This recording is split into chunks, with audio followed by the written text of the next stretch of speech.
Moja nošnja nije najstarija, ali je jedna od vrlo starih nošnji koja je stara preko 100 godina.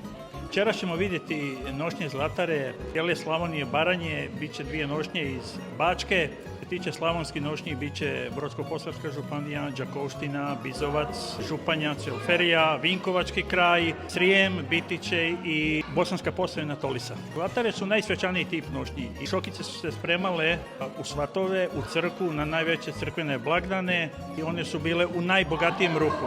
Zlatara je narodna nošnja koja je vezana zlatom, može biti vezana zlatom naskroz ili vezana zlatom priko papira. To su najbogatije narodne nošnje. Nošnje koje su vezane priko papira znači da kada se nošnja veze, da se ispod stavi papir ili karton sa šablonom i onda se preko toga veze i to ostane unutar narodne nošnje. To je recimo ovdje.